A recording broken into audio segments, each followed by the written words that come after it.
गांव के एक कोने में कच्ची मिट्टी और घास फूस से बना एक छोटा सा झोंपड़ा था, जिसमें सावित्री नामी औरत अपने 3 बेटों के साथ रहती थी। सावित्री के शौहर का कई बरस पहले बीमारी की वजह से इंतकाल हो गया था, और इस दिन के बाद से इसने अपने बेटों को मां और बाप दोनों बनकर पाला था।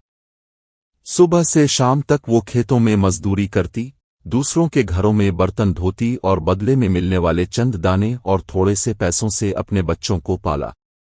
गुर्बत ने इसकी कमर तोड़ दी थी, मगर दिल में बेटों के लिए ख्वाब और उम्मीदें जिंदा थीं। वो अक्सर रात को बेटों को गोद में लिटाकर कहती, बेटा, ये गुर्बत हमेशा नहीं रहेगी।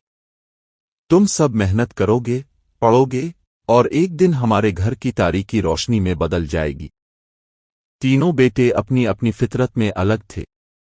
बड़ा बेटा राजू सबसे जिम्मेदार था, जो मां की हर बात मानता और खेतों में हाथ बटाता।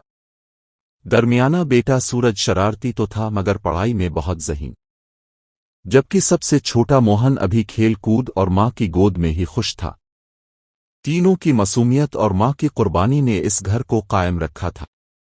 गांव के लोग अक्सर तंज करते, अरे सावित्री, इन बच्चों को पढ़ाने का क्या फायदा, ये भी मजदूर ही बनेंगे। मगर सावित्री मुस्करा कर जवाब देती, मेरे बेटे सितारे हैं, एक दिन आसमान को रोशन करेंगे। वक्त गुजरता गया।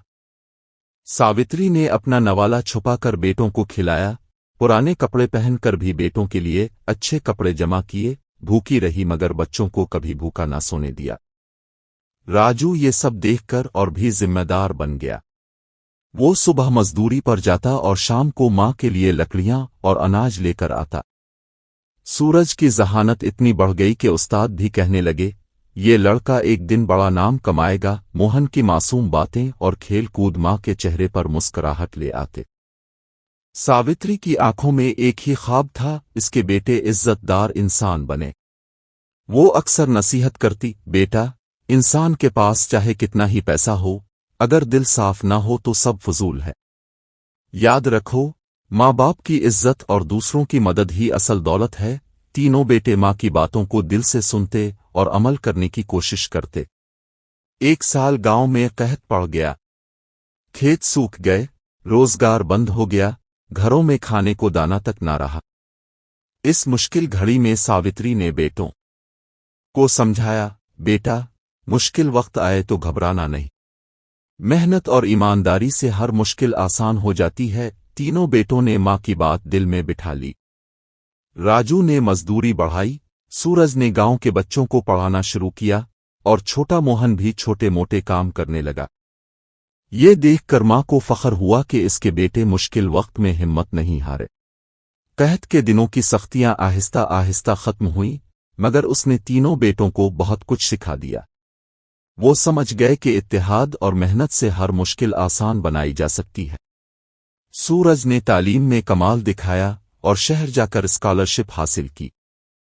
जाने से पहले इसने मां के पांव छूकर कहा, मां, अब के संस्कार और दुआओं की कसम, मैं कभी ईमानदारी नहीं छोड़ूंगा। मां की आंखों से आंसू निकले मगर दिल खुशी से भर गया।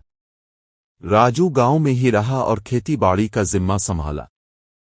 उसने जदीद तरीके अपनाए और खेतों को सरसब्ज और शादाब कर दिया। गांव के वही लोग जो कभी इसका मजाक उड़ाते थे, अब इससे मशवरे लेने लगे। छोटा मोहन भी बड़ा होकर बच्चों को पढ़ाने और खेलों की तरफ रागिब करने लगा। तीनों बेटे अपनी अपनी राहों पर चलकर मां के ख्वाबों को हकीकत में बदल रहे थे। सालों बाद गांव में एक बड़ा इज्तिमा हुआ। सूरज, जो अब एक बड़ा अफसर बन चुका था, गांव वापस आया। राजू ने अपनी मेहनत से खेती को इतना कामयाब बना दिया कि गांव वाले इसे रहनुमा मानने लगे। और मोहन, जो उस्ताद बन गया था, बच्चों के लिए एक मिसाल बन चुका था। तीनों बेटों ने मिलकर अपनी मां के लिए एक पक्का मकान बनाया। सावित्री दरवाजे पर खड़ी आंसुओं से लबरेज आंखों से बोली, आज मेरा ख्वाब पूरा हो गया। मुझे फख्र है कि मेरे बेटे सिर्फ कामयाब नहीं, बल्कि अच्छे इंसान भी बने हैं। वही लोग जो कभी कहते थे कि गरीब औरत के बेटे कुछ नहीं कर पाएंगे, अब कहते थे, सावित्री की कुर्बानी और तरबियत ने इन तीनों को सितारे बना दिया। मां मुस्करा कर बोली, मेरी औलाद की असल दौलत पैसा नहीं, बल्कि ईमानदारी और माँ बाप की इज्जत है। یہ کہانی ہمیں سکھاتی ہے کہ حالات چاہے جیسے بھی ہوں، ماں کی دعائیں اور بچوں کی محنت مل کر ہر خواب کو حقیقت بنا سکتی ہیں۔ اور دوستو، اگر آپ کو یہ کہانی اچھی لگی ہو تو چینل کو سبسکرائب کرنا مت بھولیں، ویڈیو کو لائک اور شیئر کریں تاکہ اور لوگ بھی اس سے سبق حاصل کر سکیں۔ آپ کی ایک چھوٹی سی سپورٹ ہمیں مزید کہانیاں لانے کی ہمت دیتی ہے۔